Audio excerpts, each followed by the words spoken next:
Sarah's world shattered as the comatose patient's eyes snapped open, locking onto hers with haunting familiarity. "My daughter," he whispered, his hoarse voice unleashing a tidal wave of questions that threatened to drown her. The rhythmic beep of the heart monitor was Sarah Thompson's constant companion, a sound so familiar it had become white noise in the sterile corridors of St. Mary's Hospital. The antiseptic smell that once made her wrinkle her nose now barely registered as she made her rounds, checking on the patients in the long-term care ward. Her soft-soled shoes whispered against the polished linoleum floors, a stark contrast to the cacophony of life and death that played out daily within these walls. Sarah paused at room 412, her hand resting on the cool metal doorknob. Through the small window, she could see the motionless form of John Miller, a patient who had been under her care for the past 5 years. His chest rose and fell with mechanical precision, aided by the ventilator that had become his lifeline. Sarah took a deep breath, steeling herself before entering the room. "Good morning, Mr. Miller," she said softly, her voice warm and gentle. "It's a beautiful day outside. The cherry blossoms are in full bloom." As she spoke, Sarah moved around the room with practiced efficiency, checking vitals, adjusting floor lines, and recording data on her tablet. Her actions were automatic, honed by years of experience, but her eyes never left John's face. There was something about this patient that had always drawn her in, a connection she couldn't quite explain. Sarah's fingers brushed John's arm as she checked his pulse, noting the pallor of his skin and the faint blue tinge to his lips. "Your daughter called yesterday," she continued, filling the silence with one-sided conversation. "She's doing well in college. Pre-med, just like you wanted." A lump formed in Sarah's throat, and she swallowed hard. She had always felt a twinge of envy when John's daughter visited, watching their bond even through the veil of his coma. Sarah's own childhood had been happy, filled with love from her adoptive parents. But there had always been a void, a question mark where her biological parents should have been. As she finished her checks, Sarah allowed herself a moment to study John's face. The lines etched around his eyes and mouth spoke of laughter and worry in equal measure. His salt and pepper hair, neatly trimmed by the hospital barber, framed a face that seemed both familiar and foreign. Sarah shook her head, pushing away the strange thoughts that sometimes crept in during these quiet moments. "I'll be back later, Mr. Miller," she said, patting his hand gently. "Try not to give me any surprises today, okay?"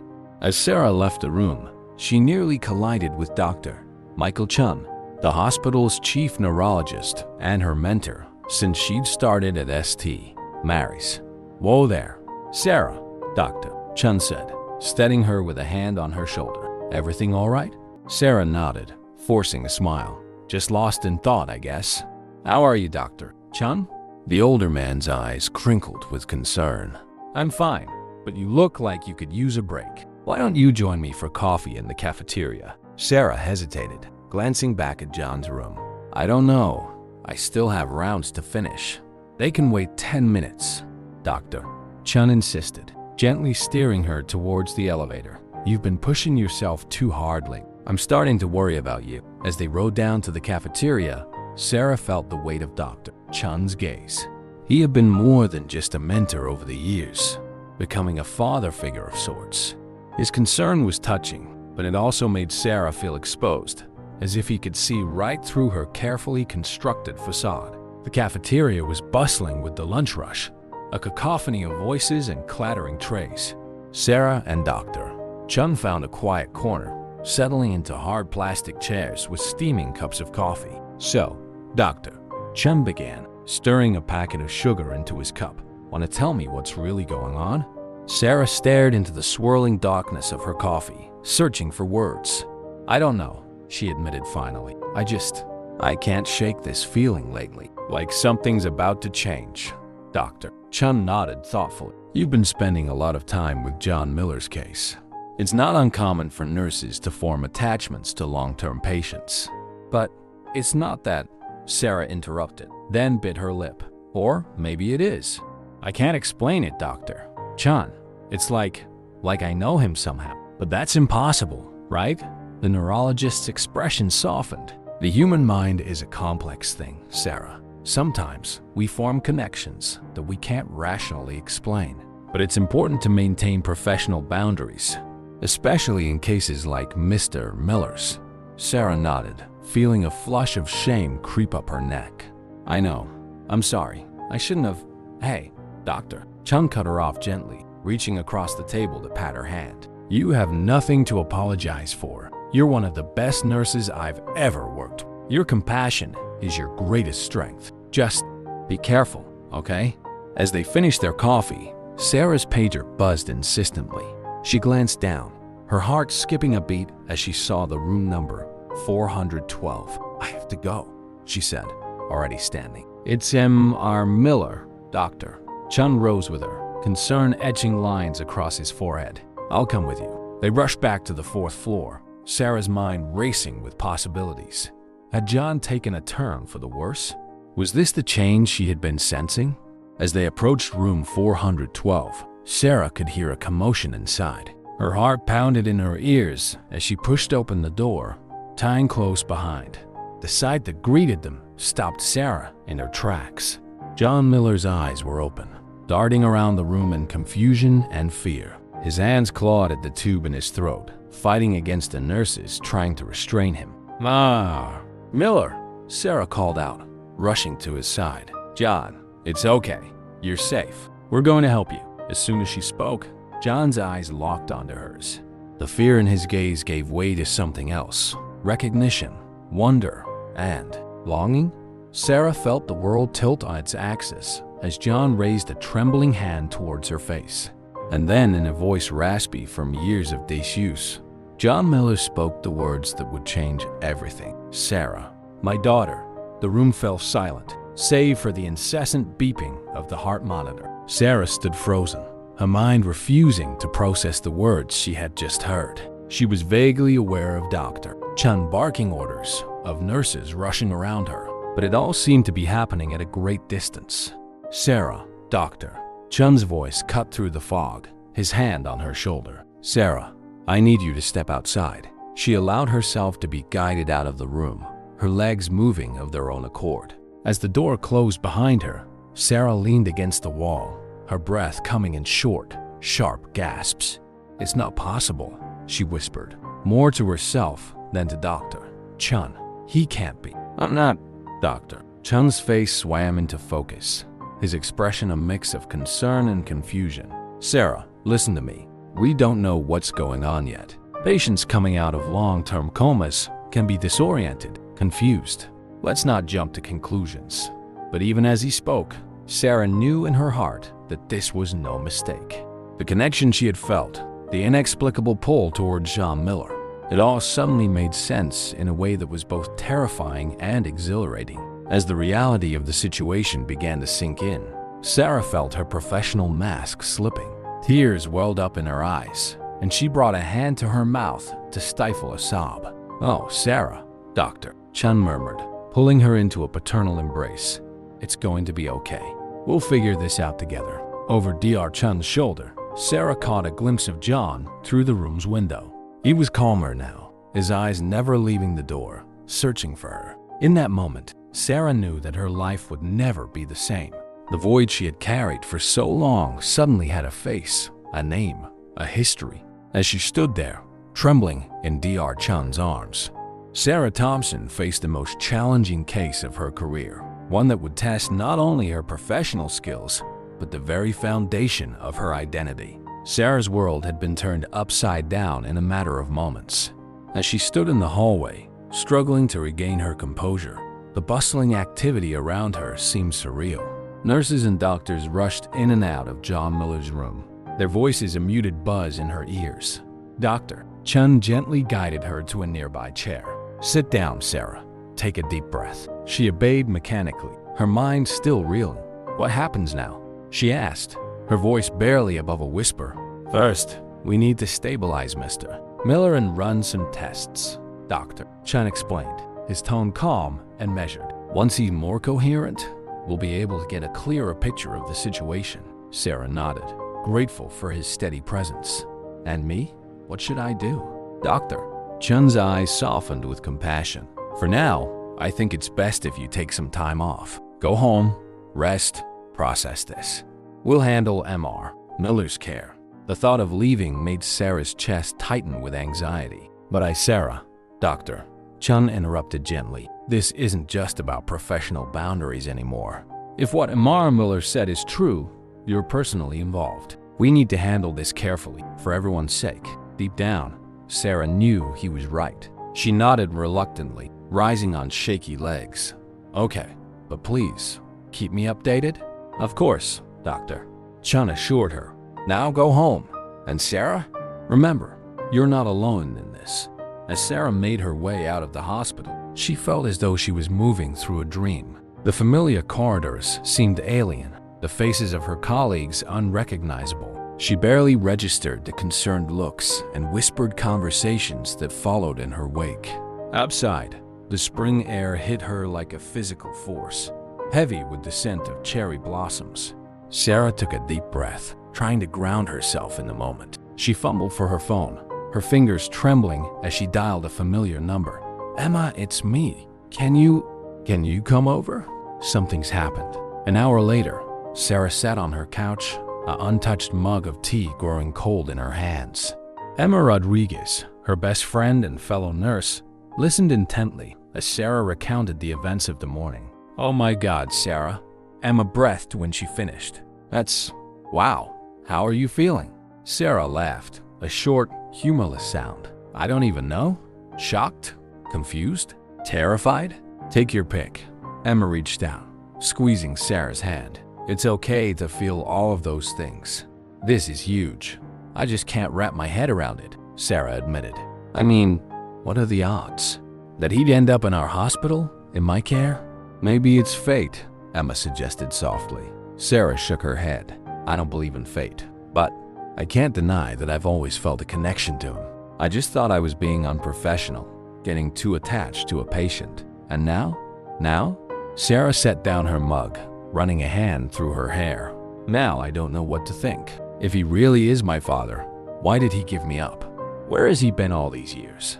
And what about my birth mother? Emma listened patiently as Sarah's questions poured out, each one opening up new avenues of uncertainty.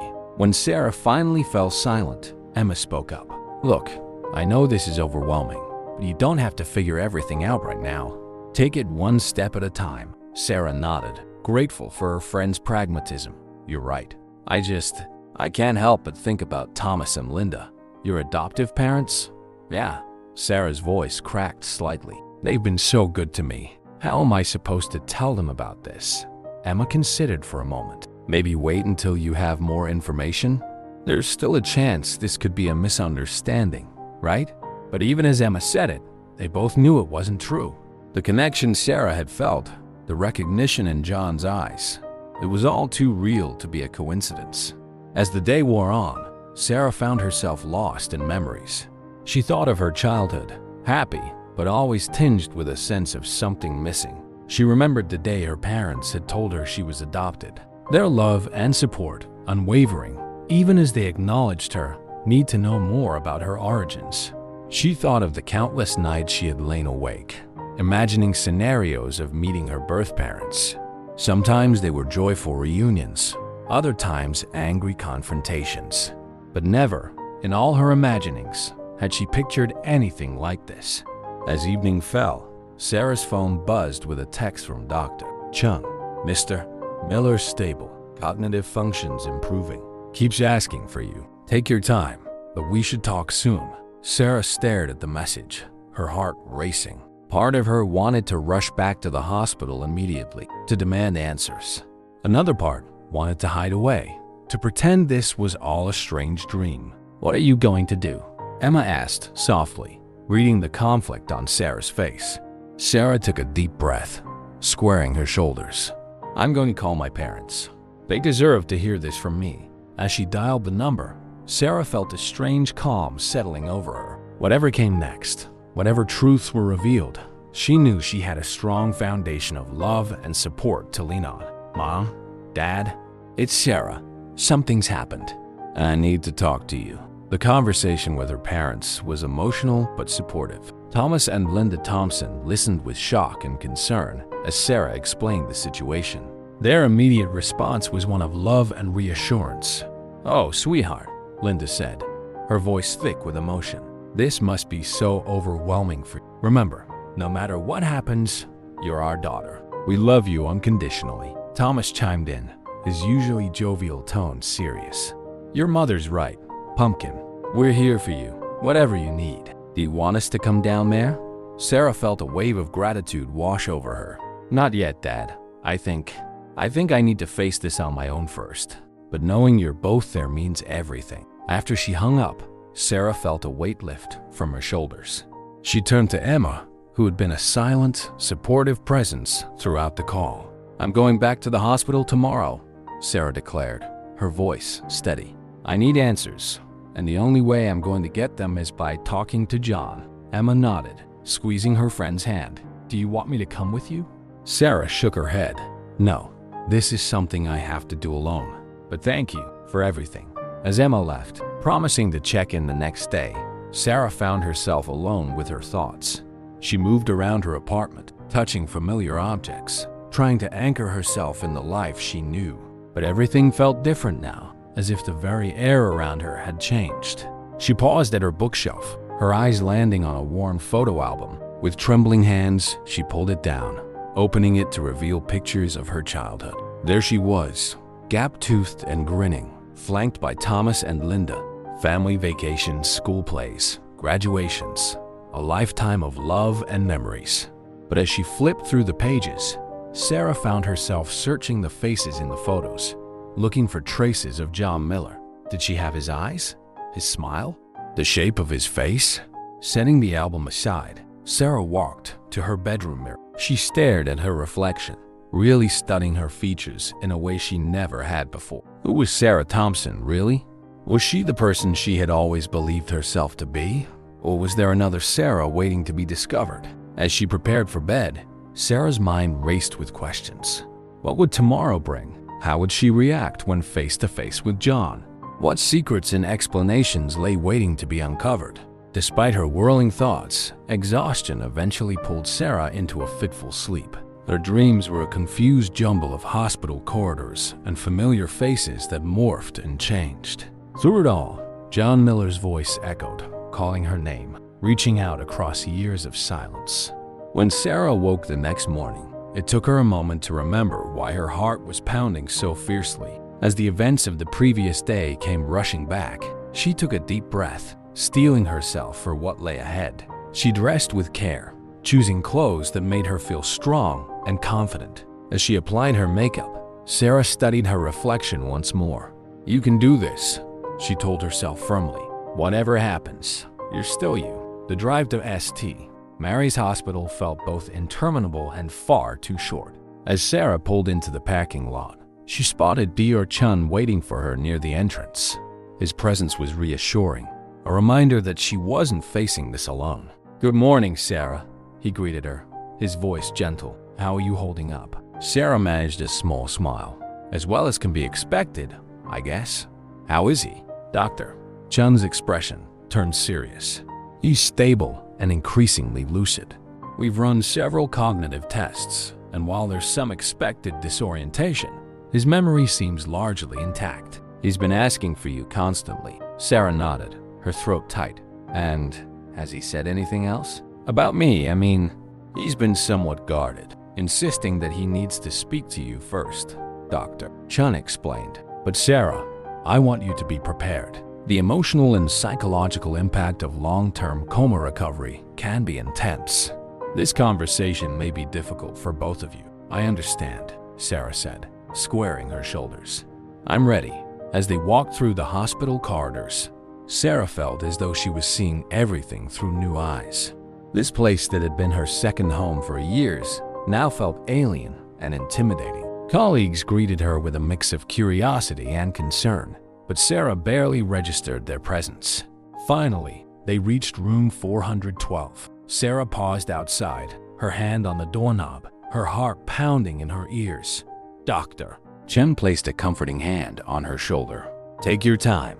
I'll be right out here if you need me." Sarah took a deep breath, nodded once, and pushed open the door. John Miller was sitting up in bed, looking pale but alert. His eyes, so familiar yet so strange, locked onto Sarah the moment she entered. For a long moment, neither of them spoke, the air heavy with unasked questions and unspoken emotions. Then, in a voice rough with disuse and emotion, John broke the silence. "Sarah, my God, look at you. You're so beautiful." And with those words, Sarah felt her carefully constructed composure begin to crumble. She was no longer Nurse Thompson, professional and detached. She was simply Sarah, a little girl who had always wondered why she had been given away. Now face to face with the man who held the answers. Why? The word escaped her in a choked whisper. "Why did you leave me?" John's face crumpled at Sarah's question, his eyes filling with tears. He reached out a trembling hand, and Sarah found herself moving closer, drawn by a force she couldn't explain. "I never wanted to leave you," John said, his voice thick with emotion. "It was the hardest decision I've ever had to make. Please, sit down. Let me explain." Sarah sank into the chair beside the bed, her legs suddenly weak. She watched as John struggled to find the right words, his face a canvas of pain and regret. "Your mother and I," he began, then paused, swallowing hard. "We were so young when you were born, barely out of high school. I thought we could make it work, but your mother, she wasn't ready. She left when you were just a few months old." Sarah felt a jolt at the mention of her birth mother, a shadowy figure she had imagined countless times. "She left us?" John nodded, his expression softening. "I tried to raise you on my own. God, I loved you so much. But I was struggling, working 2 jobs, barely making ends meet. I started drinking. It got bad, Sarah. I knew I couldn't give you the life you deserved." As John spoke, Sarah felt a whirlwind of emotions. Anger at the abandonment, sympathy for the young father's struggles, a deep sadness for the life they could have had. "Why didn't you reach out?" she asked, her voice barely above a whisper. "When things got better." John's eyes filled with shame. "By the time I got myself together, years had passed. I found out you had been adopted by a good family. I convinced myself you were better off without me complicating your life." Sarah's mind raced, trying to reconcile this new information with the narrative she had constructed over the years. "But how did you end up here, in my hospital?" A ghost of a smile crossed John's face. "That's the crazy part. I had no idea you were here. I was visiting Boston for a conference. I'm an engineer now. When I had the accident, it wasn't until I woke up and saw you that I realized it must be fate." The word fate echoed in Sarah's mind, reminding her of Emma's earlier comment. Could it really be coincidence that brought them together like this? "I have so many questions," Sarah said, feeling overwhelmed. "I don't even know where to start." John reached out, hesitantly taking her hand. His touch sent a jolt through Sarah, a connection she had never known she was missing. "We have time," he said softly. "I'm not going anywhere. If you want to know me, that is." Sarah looked at their joined hands, then back at John's face. She saw her own eyes looking back at her, filled with hope and fear in equal measure. "I think I do," she said finally. "Want to know you, I mean. But this is all so overwhelming. I need time to process." John nodded, understanding in his gaze. "Of course. I've had 5 years of silence to think about what I'd say to you if I ever got the chance. You've had this sprung on you out of nowhere. Take all the time you need." As if on cue, there was a soft knock at the door. "Doctor." Chung poked his head in, his expression concerned. "Everything okay in here?" he asked, his eyes darting between Sarah and John. Sarah stood, suddenly aware of how long she had been in the room. "Yes, we're fine. I should probably go. Let you rest," she added, turning back to John. "Will you come back?" John asked, a note of vulnerability in his voice that tugged at Sarah's heart. She nodded. "Yes, I'll be back. We have a lot more to talk about." As Sarah left the room, she felt as though she was walking in a dazed doctor. Chum fell into step beside her, his presence grounding. "How did it go?" he asked gently. Sarah shook her head, overwhelmed. "It's a lot." He explained some things, but there's still so much I don't know. "So much to process, doctor." Chun nodded understandingly. "Take your time, Sarah. This is a major life event." It's okay to feel confused, angry, excited. Whatever you're feeling is valid. They reached the nurse's station, and Sarah realized she had no idea what to do next. Go home? Try to work? The thought of facing her colleagues' curious stares was daunting. As if reading her mind, Dr. Chun spoke up. Why don't you take the rest of the week off? Give yourself some time to think things through. Sarah nodded grateful. Thank you, Dr. Chun, for everything. As she made her way out of the hospital, Sarah's phone buzzed with a text from Emma. How did it go? Do you need anything? Sarah typed out a quick reply. It was intense. Can you come over later? I could use a friend. The drive home was a blur. Sarah's mind replaying every moment of her conversation with John. As she entered her apartment, she was struck by how unchanged everything looked. Even though her entire world had shifted, she moved to her couch, sinking down and letting out a long, shaky breath. The emotions she had been holding back in the hospital came flooding out, and Sarah found herself sobbing, years of pent-up questions and longing pouring out of her. When Emma arrived an hour later, she found Sarah curled up on the couch, eyes red and puffy. Without a word, Emma sat down and pulled her friend into a tight hug. He said he never wanted to leave me, Sarah said softly, her voice muffled against Emma's shoulder. That he loved me, but he couldn't take care of me. Emma stroked Sarah's hair soothingly. How do you feel about that? Sarah pulled back, wiping her eyes. I don't know. Part of me is angry. Why didn't he try harder? Why didn't he reach out when things got better? But another part, I look at him and I see myself. I feel this connection I can't explain. It's okay to feel conflicted, Emma reassured her. This is huge, Sarah. It's going to take time to sort through all your feelings. As the afternoon wore on, Sarah recounted every detail of her conversation with John to Emma. Her friend listened attentively, offering support and asking thoughtful questions that helped Sarah begin to process the whirlwind of information. What about your mom and dad? Emma asked eventually. Have you told them what happened? Sarah nodded. I called them last night. They were amazing, so supportive. They said they're here for me, whatever I decide to do. That's great. Sarah, you're lucky to have them. I know. Sarah agreed, a small smile touching her lips.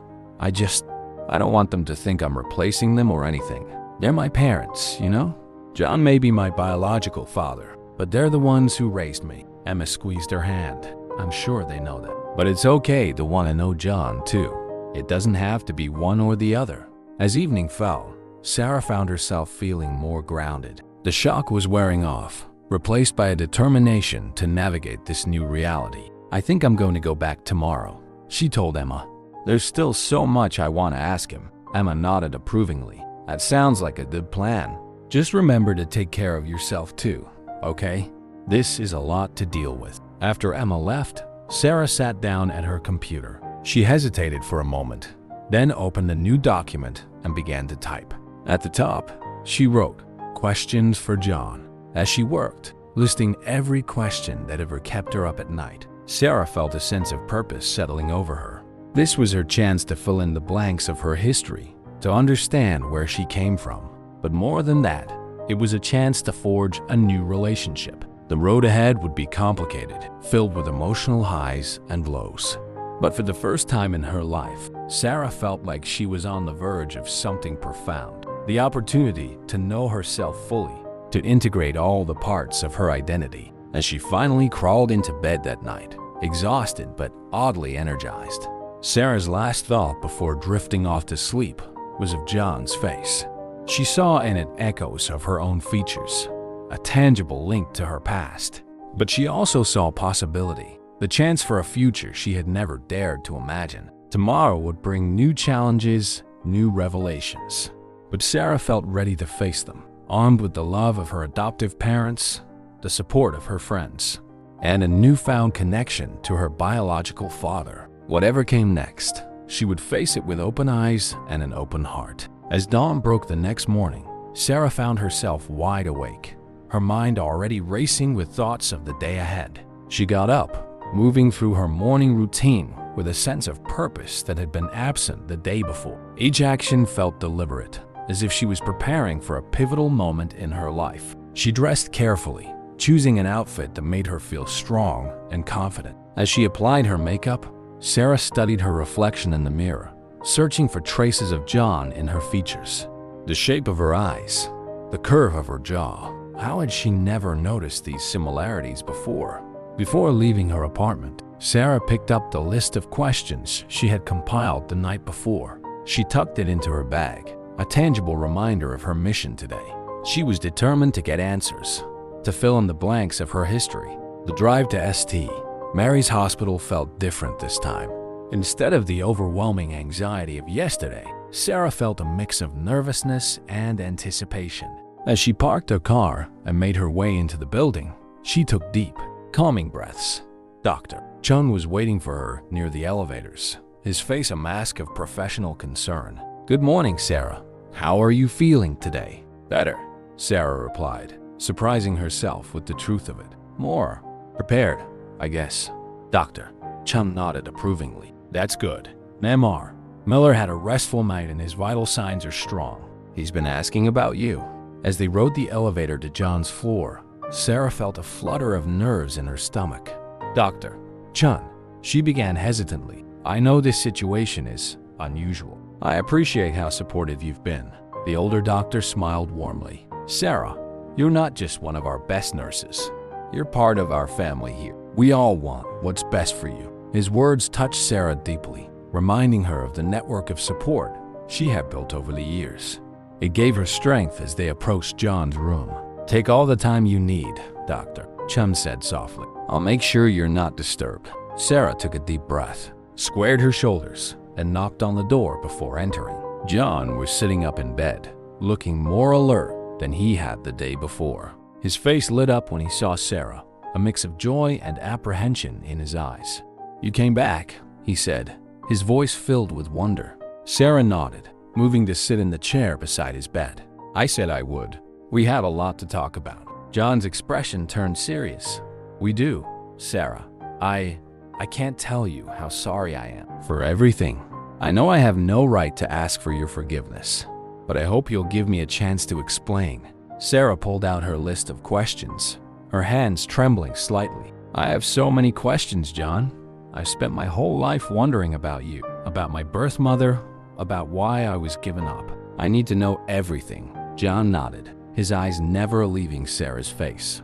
"Ask me anything. I promise to tell you the truth, no matter how difficult it might be." And so began a conversation that would last hours, stretching well into the afternoon. Sarah asked about her birth mother, a young woman named Lisa, who had struggled with the pressures of motherhood and eventually left. She learned about John's descent into alcoholism, his desperate attempts to pull himself together for his daughter's sake, and the heart-wrenching decision to give her up for adoption. "I thought I was doing what was best for you," John explained, his voice thick with emotion. "I couldn't provide the life you deserved. But God, Sarah, it broke my heart. Letting you go was the hardest thing I've ever done." Sarah listened, her own emotions swinging wildly between sympathy, anger, and a deep, aching sadness for what could have been. She learned about John's recovery, his eventual success as an engineer, and his years of silent regret. "Why didn't you try to find me when things got better?" Sarah asked, voicing the question that had been burning inside her. John's face crumpled with shame. "I was a coward," he admitted. "I told myself you were better off without me complicating your life. But the truth is, I was afraid. Afraid you'd reject me. Afraid of facing the consequences of my actions." I've regretted that decision every day. As the hours passed, Sarah began to see John not just as her long-lost father, but as a flawed, complex human being who had made mistakes, but was desperate to make amends. It didn't erase the pain of the past, but it helped her understand. They talked about Sarah's childhood, her adoptive parents, her career in nursing. John listened with rapt attention, drinking in every detail of the life he had missed. "They sound like wonderful people," he said when Sarah described Thomas and Linda. "I'm so grateful they were able to give you the love and stability I couldn't." Sarah felt a rush of affection for her adoptive parents. They've been incredibly supportive about all of this, actually. As the afternoon wore on, their conversation shifted from the past to the present, and tentatively to the future. "What happens now?" Sarah asked, voicing the question that had been hovering unspoken between them. John's expression was a mix of hope and uncertainty. "That's up to you, Sarah. I'd like to be part of your life, if you'll have me. But I understand if that's not what you want. I've already asked so much of you just by existing." Sarah considered his words carefully. The anger and confusion she had felt initially had softened, replaced by a cautious optimism. "I think I'd like to try," she said slowly. "To get to know you, I mean. It won't be easy, and I can't promise anything, but I want to try." The smile that broke across John's face was radiant. "That's more than I ever dared to hope for, Sarah. Thank you." As Sarah prepared to leave, feeling emotionally drained but oddly lighter, John reached out and took her hand. "There's something else you should know," he said, his voice serious. "I have another daughter, your half-sister. Her name is Emily, and she's 22. I'd like for you two to meet someday, if you're open to it." The revelation hit Sarah like a physical force. A sister, another piece of her biological family she had never known existed. She nodded, unable to form words, her mind reeling with this new information. As she left the hospital that evening, Sarah felt as though she had lived a lifetime in a single day. Her world had expanded, filled with new possibilities and connections she had never imagined. She drove home in a daze, her mind replaying every moment of her conversation with John. When she arrived at her apartment, she found Emma waiting for her, concern etched on her face. "How did it go?" Emma asked as soon as Sarah walked through the door. Sarah sank onto the couch, feeling the weight of the day finally settling on her shoulders. "It was intense, emotional. I learned so much, Emma. About John, about my birth mother, about myself." As Sarah recounted the day's events to her friend, she felt a sense of relief wash over her. Sharing the experience made it feel more real, helped her process the whirlwind of information and emotions. "And get this," Sarah said, still marveling at the revelation. "I have a sister, a half-sister, technically. Her name is Emily." Emma's eyes widened. "Wow, Sarah, that's huge. How do you feel about that?" Sarah shook her head, overwhelmed. "I don't know. It's all so much to take in. I've gone from having no biological family to suddenly having a father and a sister. It's a lot." Emma pulled her friend into a hug. "It is a lot, but remember, you don't have to figure it all out right away. Take your time, process everything, and know that no matter what happens with your biological family, you have people who love you and support you no matter what."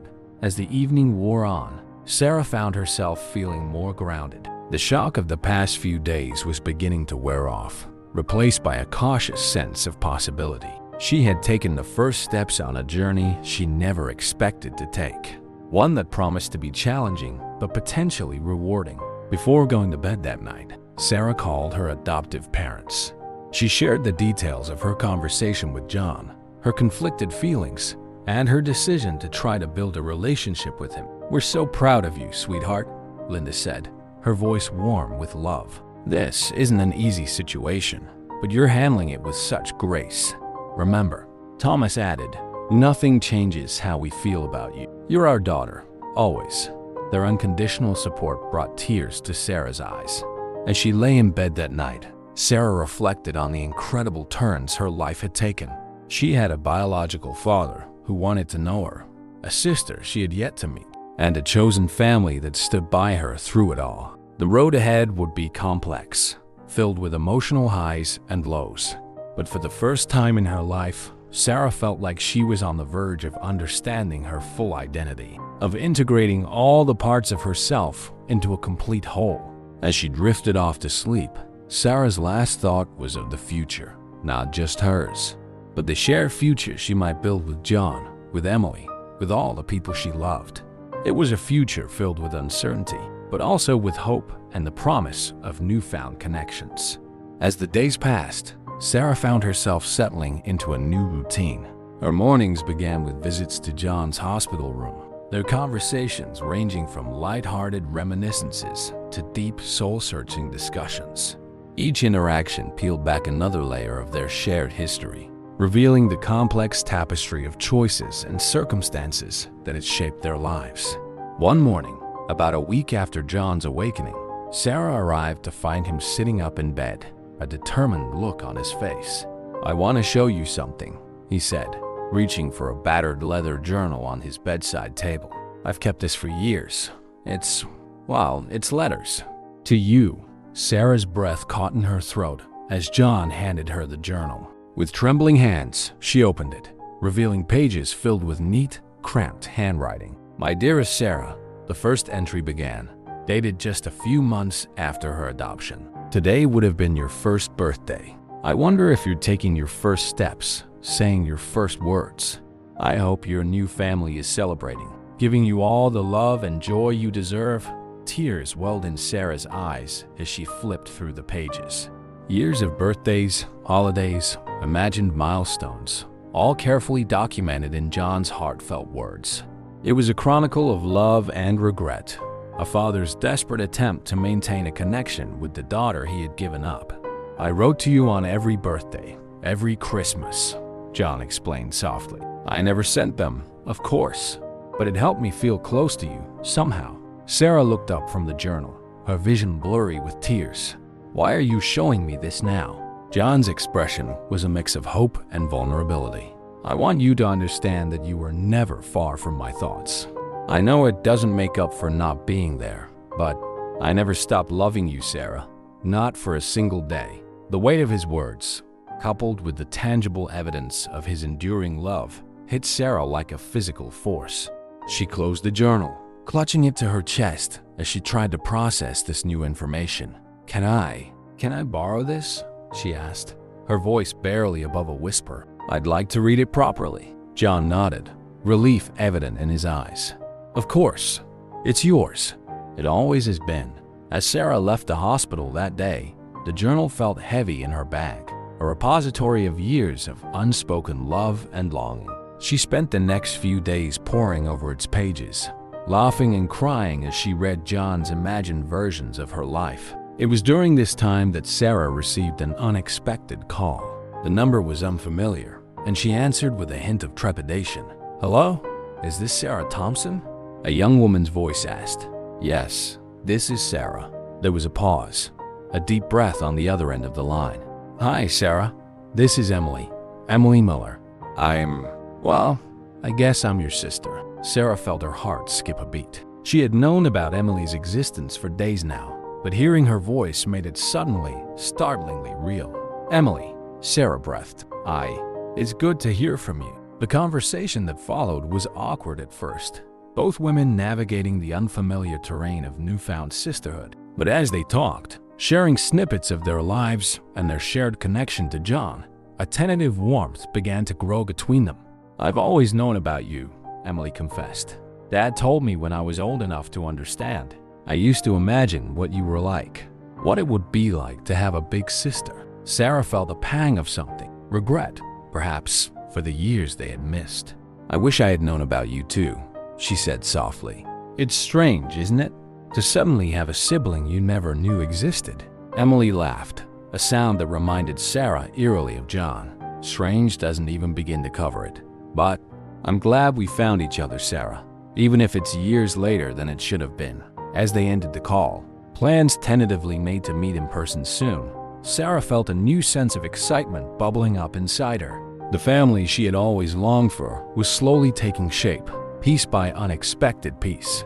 The next few weeks passed in a whirlwind of emotions and revelations. John's recovery progressed steadily, and soon he was able to take short walks around the hospital floor, always with Sarah by his side. Their conversations deepened, moving beyond the past to explore their hopes for the future.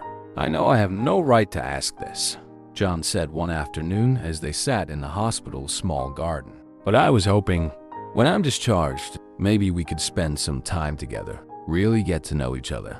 Sarah considered his words carefully. The initial shock of their reunion had faded, replaced by a growing affection and understanding. But the prospect of building a relationship outside the controlled environment of the hospital was daunting. I'd like that, she said finally, but let's take it slow, okay? This is all still very new for me. John's face lit up with hope. Of course, slow is good. I'm just grateful for any time you're willing to give me. As John's discharge date approached, Sarah found herself facing a new set of challenges. How would she balance her newfound relationship with John with her established life? How would she introduce him to her friends, to her community? She sought advice from Dr. Chun, whose steady presence had been a comfort throughout this tumultuous time. "Remember, Sarah," he said gently, "there's no roadmap for this situation. You're allowed to set boundaries, to take things at your own pace. Your feelings are valid, whatever they may be." Sarah nodded, grateful for his wisdom. I don't want to hurt anyone. My parents have been so supportive, but I worry they might feel like I'm replacing them somehow." Dr. Chen's expression softened. "From what you've told me about your parents, I doubt that's the case. But why don't you talk to them about it? Open communication is crucial in situations like this." Taking his advice to heart, Sarah arranged a dinner with Thomas and Linda. As they sat around the table in her childhood home, the air heavy with unspoken emotions, Sarah finally voiced her fears. "I love you both so much," she began, her voice thick with emotion. "You're my parents, in every way that matters. I need you to know that getting to know John doesn't change that. It doesn't change us." Linda reached across the table, squeezing Sarah's hand. "Oh, sweetheart, we know that. We've always known your heart was big enough to love us and wonder about your birth parents. Getting to know John doesn't diminish your love for us. If anything, it just shows what a caring, forgiving person you are." Thomas nodded in agreement. "We're proud of you, Sarah, for how you've handled this whole situation. And we're not threatened by John's presence in your life. We're secure in our relationship with you." Their words washed over Sarah like a balm, soothing fears she hadn't even fully acknowledged. As the evening progressed, their conversation turned to practical matters: how to navigate family gatherings, holidays, the integration of John into their lives. "Why don't we invite John over for dinner sometime?" Linda suggested. "It might be good for all of us to meet, to start building those bridges." Sarah felt a rush of love for her adoptive parents, marveling at their openness and generosity of spirit. "I'd like that," she said softly. "Thank you for everything." As she drove home that night, Sarah felt a sense of peace settling over her. The road ahead was still uncertain, filled with potential pitfalls and challenges. But she was no longer facing it alone. She had a network of support: her adoptive parents, her friends, Dr. Chun, and now John and Emily, all ready to help her navigate this new chapter of her life. The next morning, as Sarah prepared for her daily visit to John, she paused to look at herself in the mirror. The woman staring back at her was changed somehow, stronger, more grounded, with a newfound sense of completeness. She was Sarah Thompson, daughter of Thomas and Linda, nurse at St. Mary's Hospital. But she was also Sarah Miller, daughter of John, sister to Emily. These identities, once separate, were slowly merging into a more complete version of herself. As she headed out the door, Sarah felt ready to face whatever came next. The journey of reconciliation and discovery was far from over, but for the first time, she felt truly equipped to handle it. With love, patience, and open communication, she would forge a new path forward, one that honored her past while embracing the unexpected gifts of her present and future. As the day of John's discharge from the hospital approached, Sarah found herself caught in a whirlwind of emotions and preparations. The prospect of continuing their relationship outside the structured environment of the hospital both excited and terrified her. She spent hours discussing the situation with Emma, who listened patiently and offered practical advice. "You need to set clear boundaries," Emma insisted one evening as they sat in Sarah's living room, surrounded by takeout containers. "It's okay to limit your time together, to take things slow. Remember, you're in control of this relationship." Sarah nodded, grateful for her friend's steady presence. "You're right. It's just, everything's happening so fast. Sometimes I feel like I can barely catch my breath." Emma reached out, squeezing Sarah's hand. "That's why it's important to take care of yourself. Don't forget about your own needs in all of this." The day before John's discharge, Sarah met with Dr. Chun for a final consultation. The older doctor's face was serious as he reviewed John's medical information with her. "Physically, he's recovering well," Dr. Chun explained. "But Sarah, I want you to be prepared. The emotional and psychological effects of long-term coma can be complex.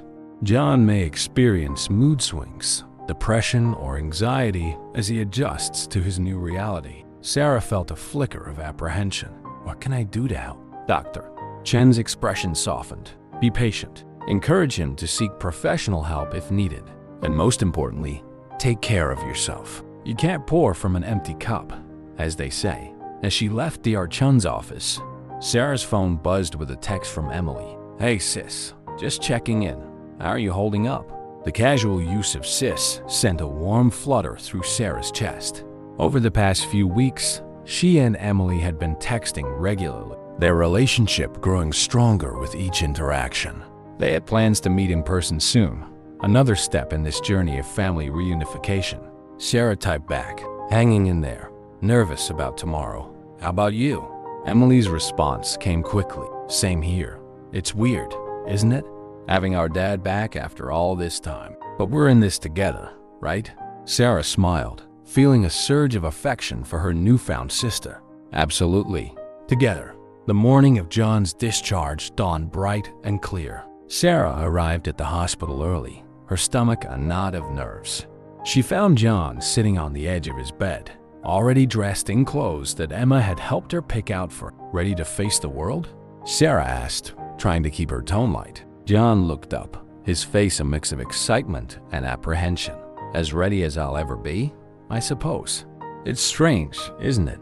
I feel like Rip Van Winkle, waking up to a world that's moved on without me. Sarah felt a pang of sympathy. She moved to sit beside him on the bed, tentatively placing her hand over his.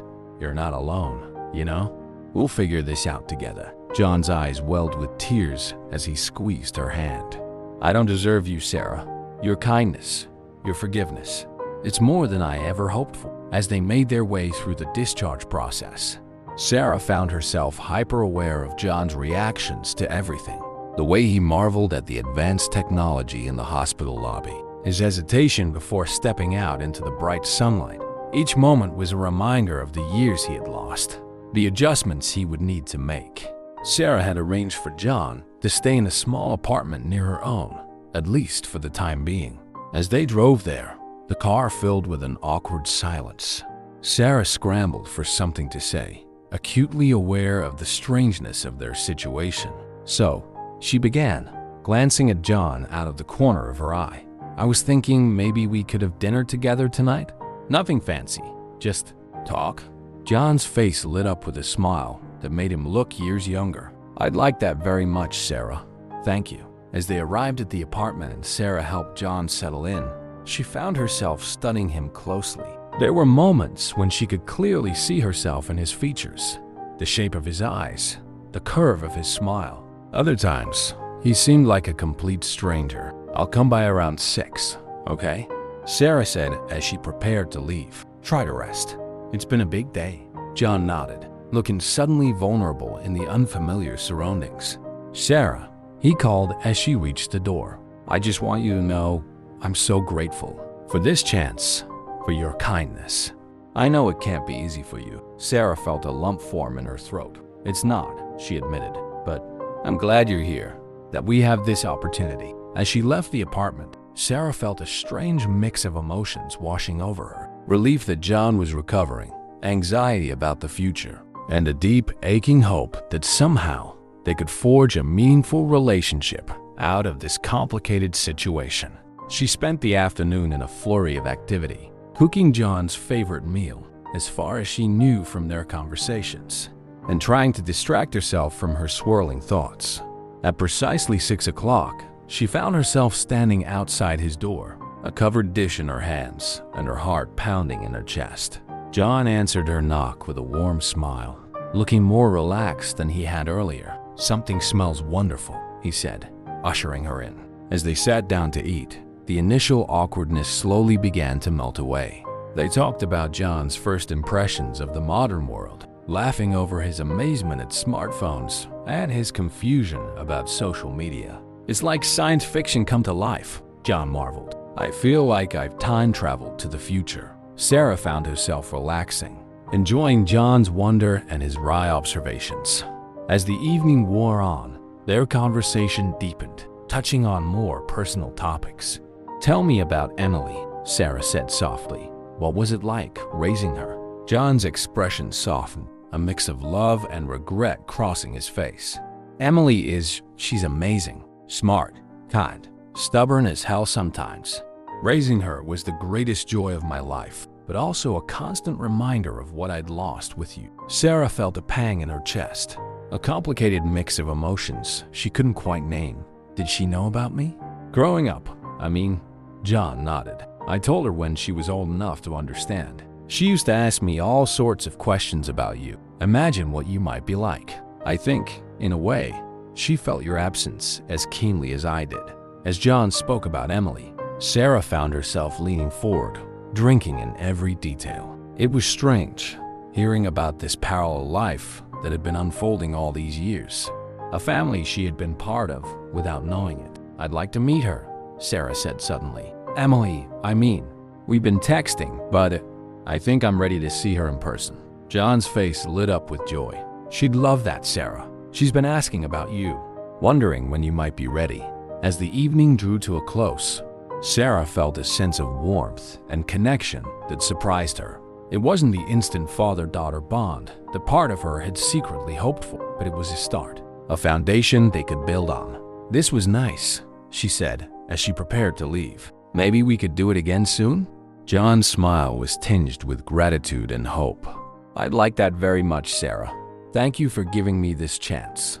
As Sarah drove home that night, she felt a sense of peace settling over her. The road ahead was still uncertain, filled with potential challenges and emotional pitfalls. But for the first time since John had awakened, she felt truly hopeful about their future. She thought about the family dinner her adoptive parents had suggested, imagining John, Thomas, and Linda all seated around the same table.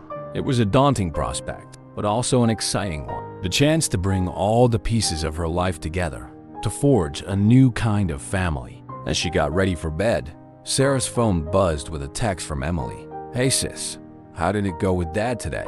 Sarah smiled, typing back. It went well. Actually, I was thinking, are you free this weekend? Maybe we could meet up. Emily's response was immediate and enthusiastic. Yes, I'd love that. Just name the time and place. As Sarah drifted off to sleep that night, she felt a sense of anticipation building inside her. Tomorrow would bring new challenges, new emotions to navigate, but it would also bring opportunities to know her father, to meet her sister, to expand her understanding of family and love. She was Sarah Thompson and Sarah Miller, daughter and sister, nurse and friend. And for the first time in her life, all of these identities felt like they might finally come together into a cohesive whole. The weekend arrived with a mix of anticipation and nervousness for Sarah. She had agreed to meet Emily in a quiet cafe near the hospital, a neutral ground for their first face-to-face encounter. As she dressed that morning, Sarah found herself fussing over her appearance more than usual, wanting to make a good impression on the sister she had never known. She arrived at the cafe early, choosing a secluded table near the back. As she sipped her coffee, Sarah's mind raced with questions and scenarios. What if they didn't get along? What if the connection they'd formed over text didn't translate to real life? Her thoughts were interrupted by the cafe door opening. A young woman walked in, her eyes scanning the room before landing on Sarah. There was no mistaking the family resemblance. Emily had John's eyes and Sarah's smile. Sarah? Emily asked tentatively as she approached the table. Sarah stood, her heart pounding. Emily, hi. For a moment, they stood awkwardly, neither sure how to greet the other. Then, almost simultaneously, they moved forward into a slightly stiff but heartfelt hug. As they sat down, Sarah took a moment to really look at her sister. Emily was younger, of course, with a vibrant energy that seemed to radiate from her. But there were similarities too. The way they both tucked their hair behind their ears, the slight furrow in their brows as they studied each other. This is so surreal, Emily said, breaking the silence.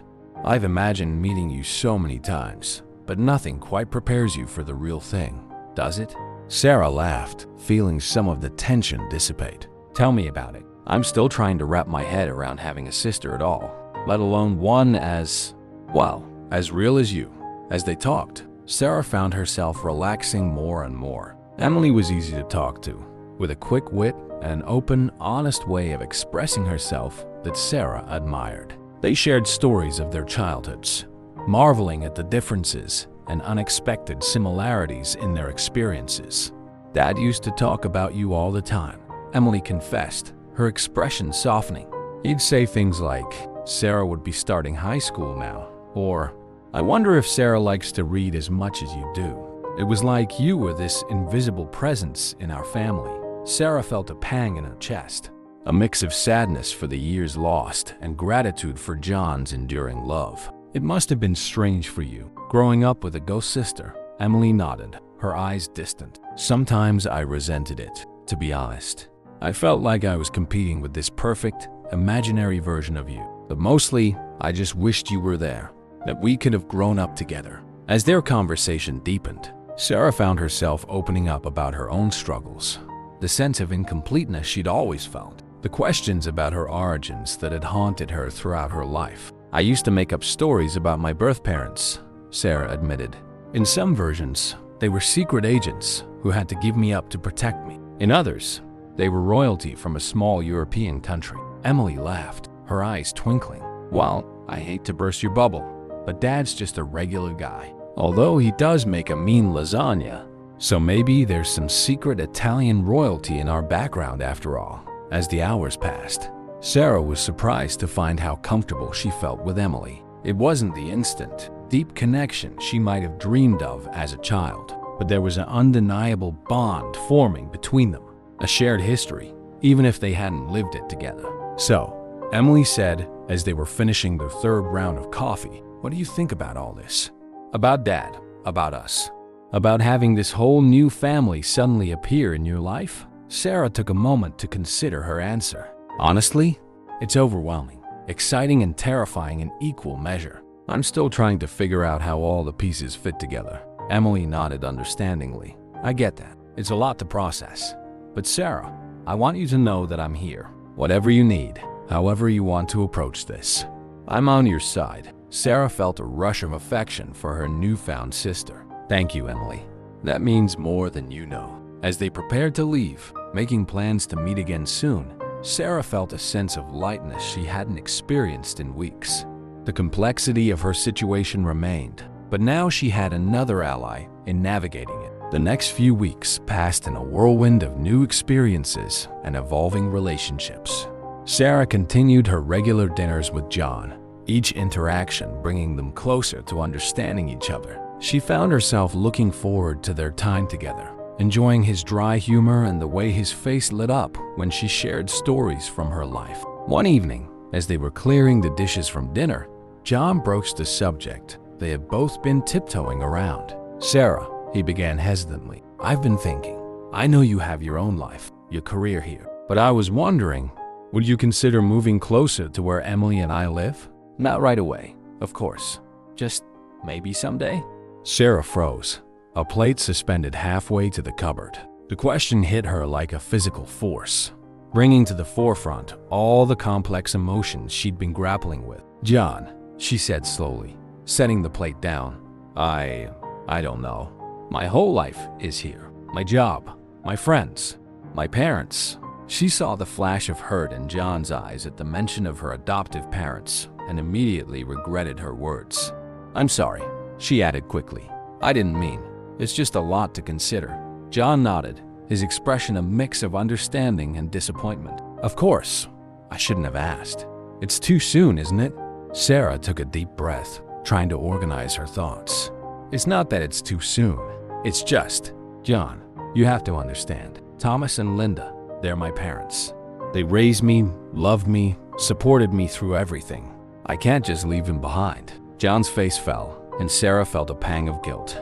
"I know," he said softly. "I know they're your parents. I'm not trying to replace them, Sarah. I've missed so much of your life. I guess I'm just eager to make up for lost time." Sarah moved to sit at the kitchen table, gesturing for John to join her. "I understand that, and I want us to have a relationship. I do, but it has to be on terms that work for both of us. I can't uproot my entire life, John, not even for you." As they sat in silence, the weight of their words hanging between them, Sarah realized they had reached a crucial point in their evolving relationship. It was time for some hard truths. "John," she began, her voice gentle but firm, "I need you to understand something. I'm glad we found each other. I'm grateful for the chance to know you, to have you in my life. But you can't expect to just step into the role of dad and have everything fall into place.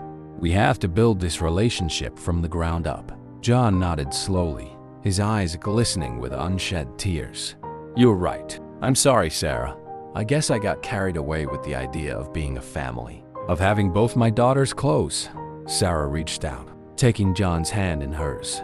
"We are a family, John, just a different kind of family. One that spans cities and includes more people than just you, me, and Emily. Can you be okay with that?"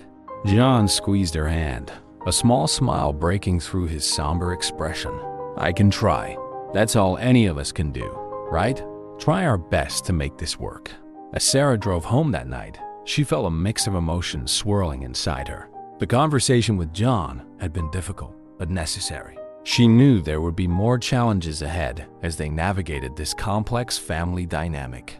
But for the first time, she felt truly confident in her ability to handle them. She thought about the intricate web of relationships in her life, her adoptive parents, John and Emily, her friends, her colleagues at the hospital. Each connection was unique, valuable in its own way.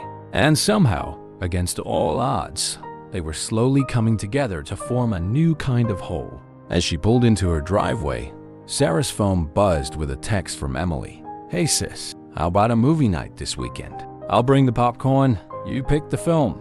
Sarah smiled, typing back a quick agreement. As she got ready for bed, she found herself looking forward to the weekend, to spending time with her sister, to the next dinner with John, to Sunday brunch with Thomas and Linda.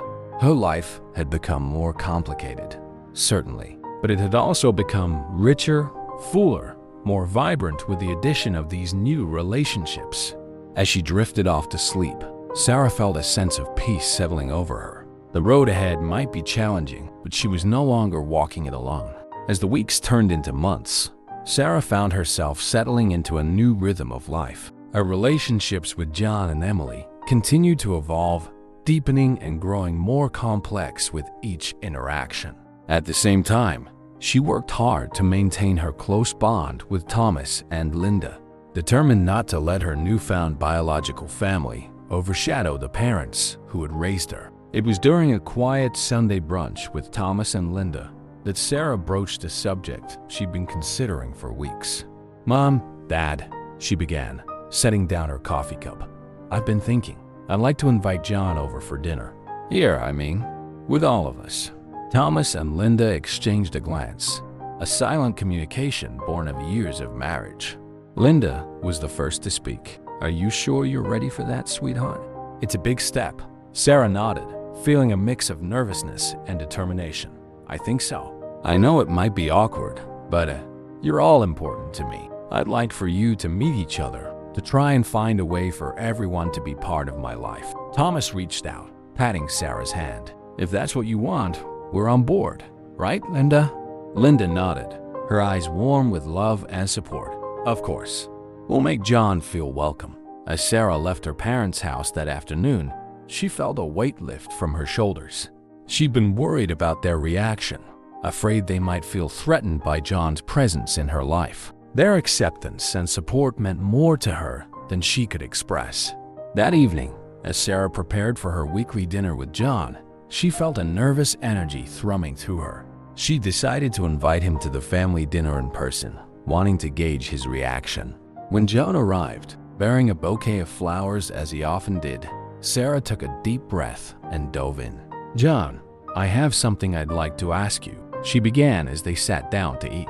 "How would you feel about having dinner with my parents? Thomas and Linda, I mean." John's fork clattered against his plate, his eyes wide with surprise. "Your parents? Are you sure?" Sarah nodded, watching his reaction carefully. "I am. They're important to me, John, and so are you. I'd like for all of you to meet, to try and find a way to coexist, I guess." John was quiet for a long moment, his expression thoughtful. When he finally spoke, his voice was thick with emotion. "Sarah, I'm honored that you'd want that. But are you sure your parents would be comfortable with it? I've already talked to them, Sarah assured him. They're on board. They want to meet you. John's eyes glistened with unshed tears. Then yes, absolutely. I'd be honored to meet the people who raised you, who gave you the love and support I couldn't. As they finalized the plans for the dinner, Sarah felt a mix of excitement and apprehension. This would be a pivotal moment, bringing together the different parts of her family for the first time. The night of the dinner arrived all too quickly. Sarah had spent the day in a flurry of preparation, cooking and cleaning, wanting everything to be perfect. As the doorbell rang, she took a deep breath, steeling herself for what was to come. Thomas and Linda arrived first, bearing a homemade apple pie, a family tradition. Sarah hugged them tightly, drawing strength from their familiar presence. It's going to be fine, sweetheart, Linda whispered, sensing Sarah's nervousness. We're all here because we love you. John arrived a few minutes later, looking nervous but determined. Sarah made the introductions, watching carefully as John shook hands with Thomas and Linda. It's a pleasure to meet you both, John said, his voice slightly shaky. I want to thank you for everything you've done for Sarah, for being the parent she deserved. Thomas nodded, his expression serious but not unkind. We love Sarah. She's our daughter in every way that matters. As they moved to the dining room, Sarah felt the tension in the air, thick enough to cut with a knife. The conversation was stilted at first, everyone treading carefully, afraid of saying the wrong thing. But as the meal progressed, the atmosphere slowly began to thaw. Linda asked John about his work, and he spoke passionately about his engineering projects. Thomas and John discovered a shared love of classic cars, launching into an animated discussion about vintage models. Sarah watched in amazement as the people she loved most in the world began to find common ground. It wasn't perfect. There were still moments of awkwardness, fleeting expressions of discomfort, but it was a start. As they were finishing dessert, John cleared his throat, looking nervous but determined. I want you all to know, he began, his eyes moving from Thomas and Linda to Sarah, how grateful I am to be here, to have this chance. Thomas, Linda, you gave Sarah everything I couldn't. You raised an incredible woman, and I will be forever thankful for that. Sarah felt tears prick her eyes as her adoptive parents nodded, accepting John's words. We're glad Sarah has found you, Linda said softly. She deserves to know where she came from, to have all the pieces of her history. As the evening drew to a close, Sarah felt a sense of relief and hope washing over her. It hadn't been perfect, but it had been a start, a first step towards creating a new kind of family, one that encompassed all the people she loved. After Thomas and Linda left, John lingered, helping Sarah clean up. As they stood side by side at the sink, John spoke softly. Thank you, Sarah, for arranging this, for giving me the chance to meet your parents. They're wonderful people. Sarah nodded, feeling a lump form in her throat. They are. I'm lucky to have them. John was quiet for a moment, then added, and I hope that someday I can be worthy of being called your father too. Not to replace Thomas, but to be another kind of parent in your life. Sarah turned to John, seeing the vulnerability in his eyes. You're already part of my family, John. It might not look like a traditional family, but it's ours. I'm grateful for it. As John left that night, Sarah felt a sense of peace settling over her. The dinner had been a turning point, a moment when the different parts of her life had finally come together. She thought about texting Emily to share the news, but decided it could wait until morning. For now, she wanted to savor this moment, this feeling of completeness that had eluded her for so long. As she got ready for bed, Sarah caught sight of herself in the mirror. The woman looking back at her seemed different somehow, more confident, more at peace. She was Sarah Thompson and Sarah Miller, daughter of Thomas and Linda, daughter of John, sister to Emily. And for the first time, all of those identities felt like they fit together perfectly. The road ahead would still have its challenges, she knew. There would be more awkward moments, more negotiations of boundaries and expectations. But Sarah felt ready to face whatever came next, surrounded by the love and support of her unconventional, beautiful family. As she drifted off to sleep, Sarah's last thought was of gratitude for the twists of fate that had brought John back into her life, for the unwavering love of her adoptive parents, for the sister she was just getting to know. Her family might not look like what she had imagined as a child, but it was real, it was hers, and she wouldn't have it any other way. As the seasons changed, Sarah found herself navigating the complexities of her expanded family with growing confidence. The initial awkwardness of bringing John into her life had given way to a comfortable routine. Sunday brunches with Thomas and Linda were now occasionally joined by John, and Sarah's apartment had become a hub for family gatherings that included both her adoptive and biological relatives. One crisp autumn evening, as Sarah was preparing for a night shift at the hospital, she received an unexpected call from Emily. "Sarah?" Emily's voice was tight with worry. "It's Dad. He's in the hospital." Sarah felt her heart drop. "What happened? Is he okay?" "He collapsed at work," Emily explained, her words tumbling out in a rush. "They think it might be his heart. I'm on my way there now, but I'm hours away. Can you—" "I'm on it," Sarah assured her, already reaching for her keys. "I'll head there right now and keep you updated." As Sarah sped towards the hospital, her mind raced with possibilities. John had seemed fine the last time they'd had dinner together, just a few days ago. Had she missed something? Should she have noticed signs of ill health? She arrived at the emergency room in record time, her nursing credentials allowing her quick access to information. She found John in a curtained-off area, looking pale and tired but conscious. "Sarah," he said weakly as she approached. "You didn't have to come."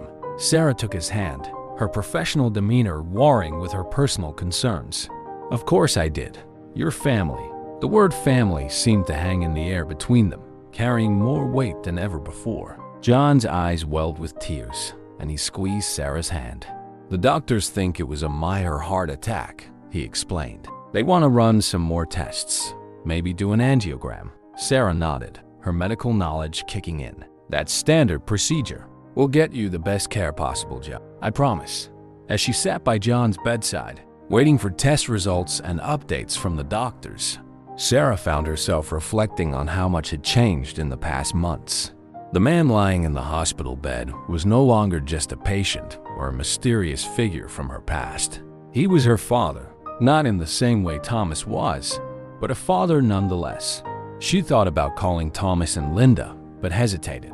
This was a new situation, one she wasn't sure how to navigate. How much should she involve her adoptive parents in John's medical crisis? As if sensing her dilemma, John spoke up. "You should call Thomas and Linda," he said softly. "They want to know what's going on with you, even if it's about me." Sarah felt a rush of affection for John, touched by his understanding and lack of jealousy towards her adoptive parents. She stepped out to make the call and was overwhelmed by Thomas and Linda's immediate offer of support. "Do you want us to come down there?" Linda asked, concern evident in her voice.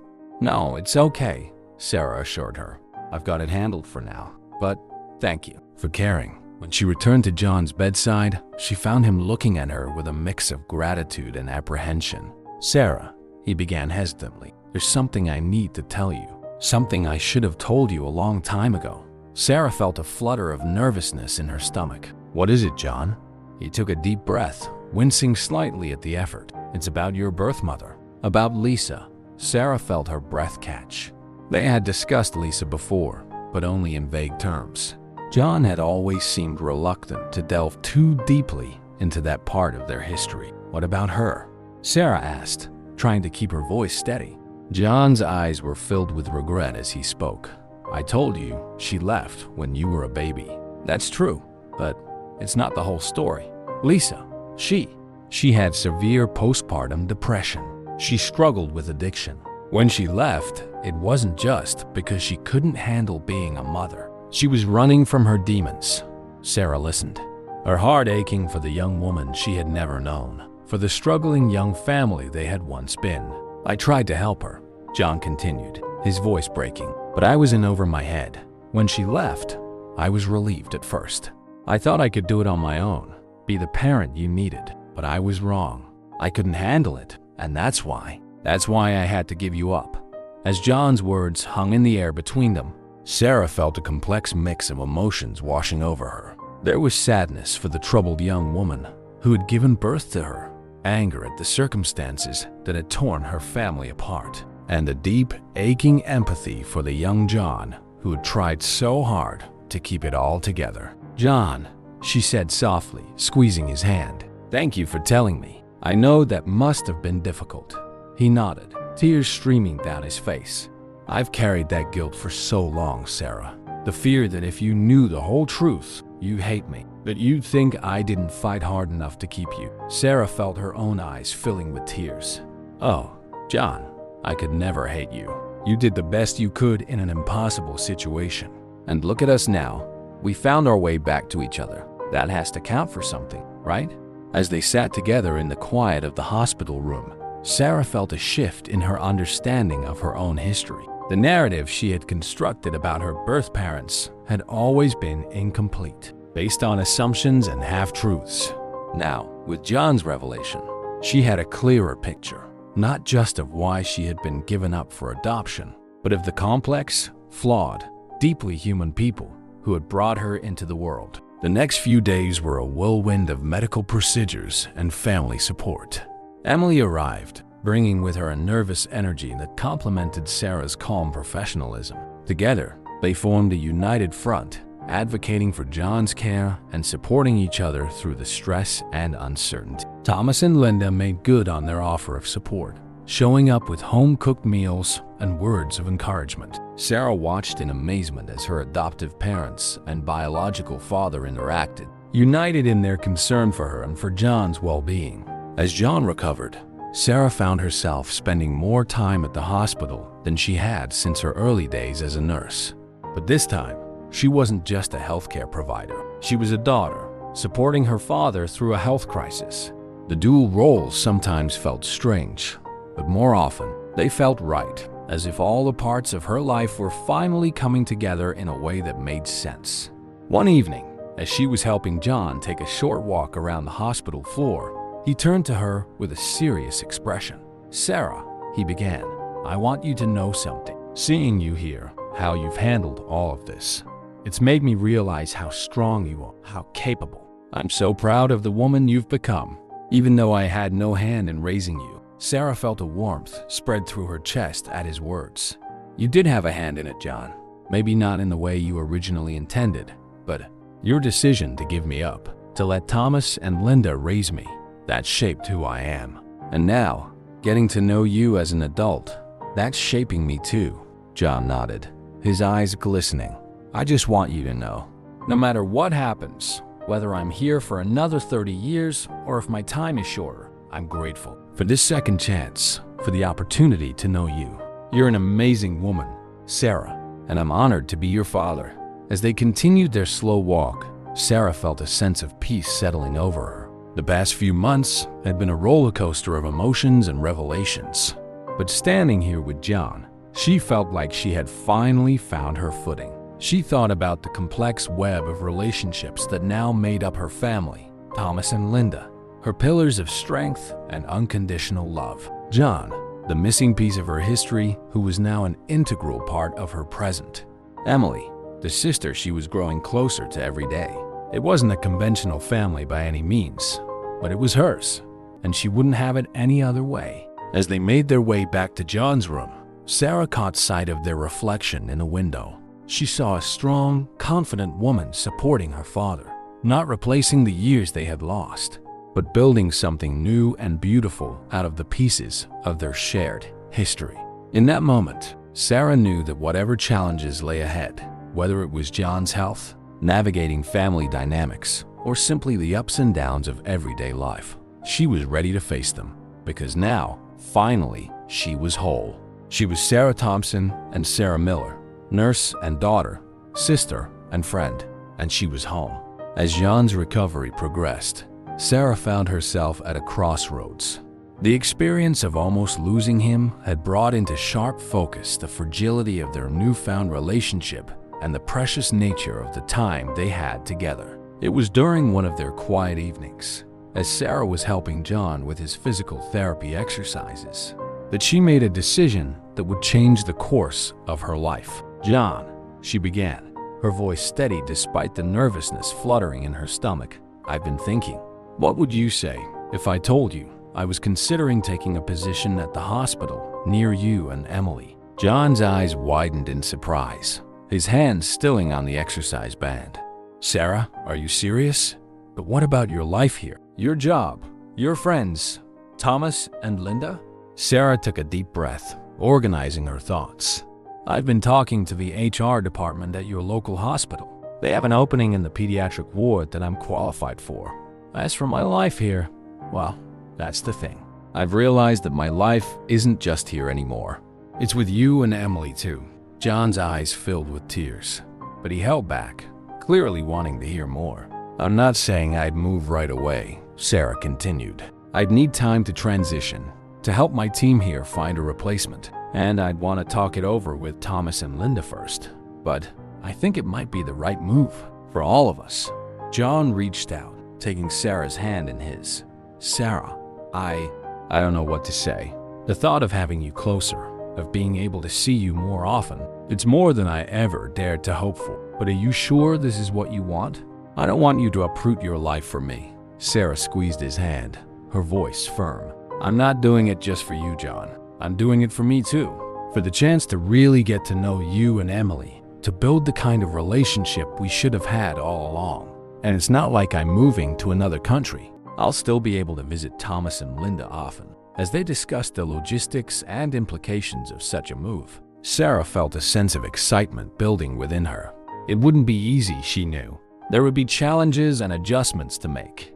But the prospect of being closer to John and Emily, of having the chance to build deeper relationships with them, felt right in a way she couldn't quite explain. The conversation with Thomas and Linda was more difficult than Sarah had anticipated. She broached the subject during their weekly Sunday brunch, her heart pounding as she explained her decision. "Mom, Dad," she began, her voice trembling slightly. "I have something important to tell you. I'm thinking of taking a job near John and Emily, of moving closer to them."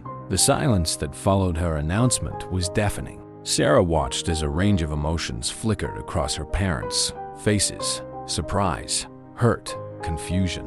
"But why?" Linda finally asked, her voice small. "Aren't you happy here?" Sarah reached out, taking both of their hands in hers.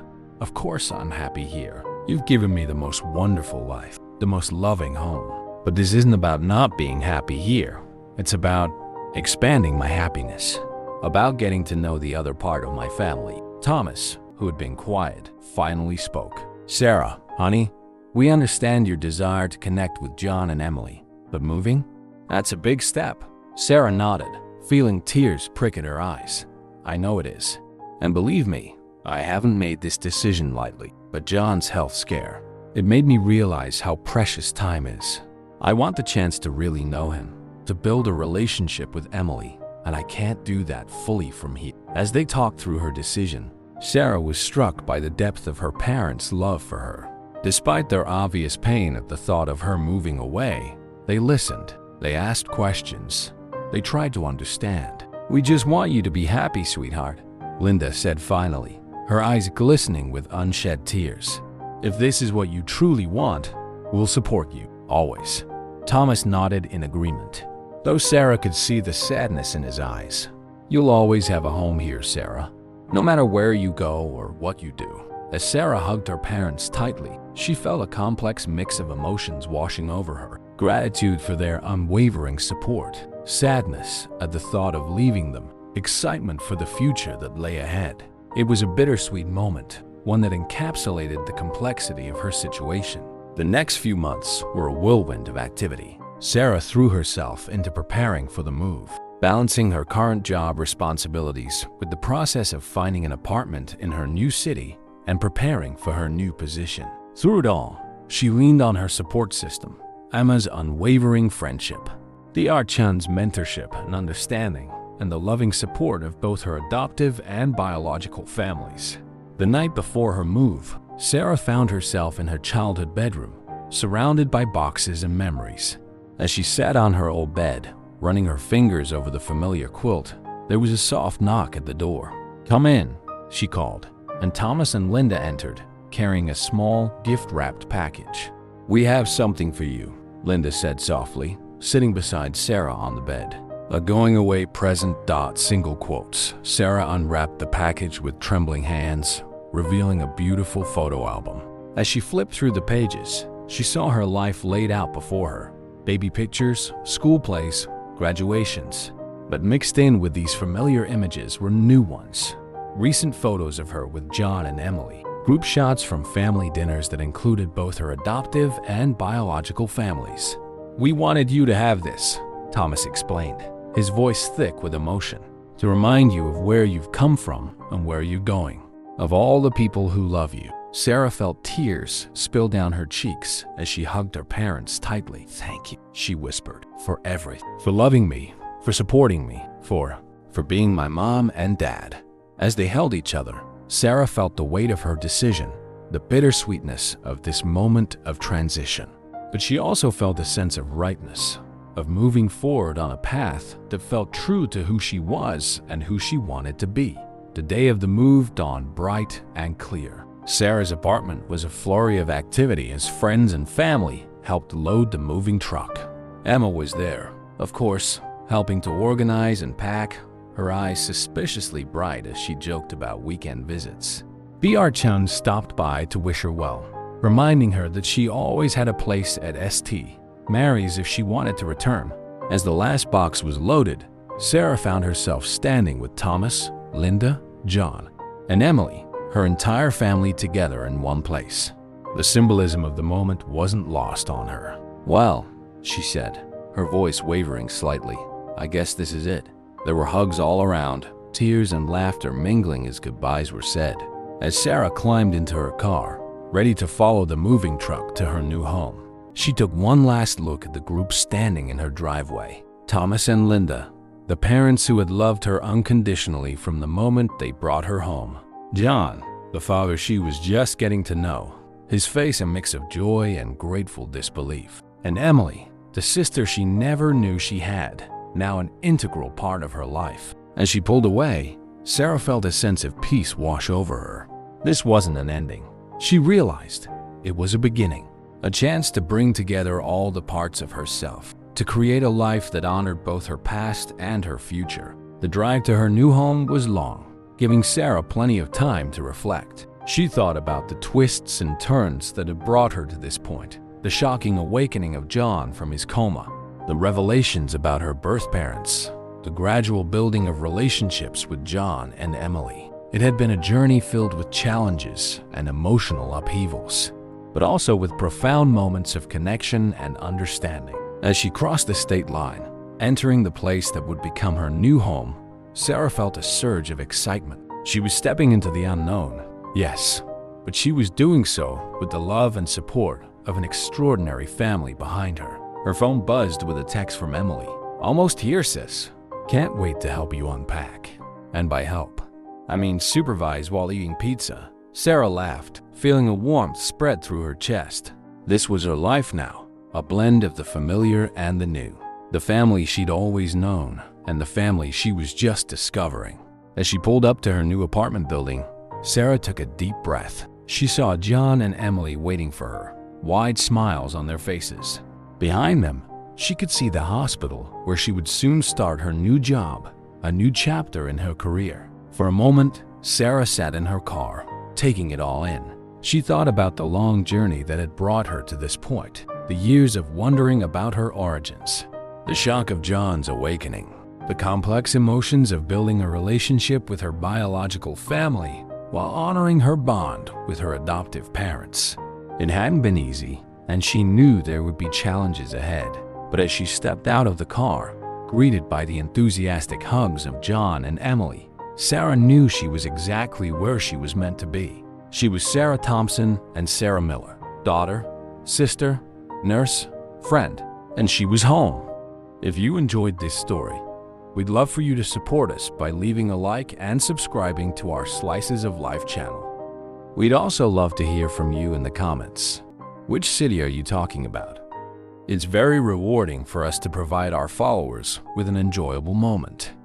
We appreciate the unconditional support you show us in every story. Blessings!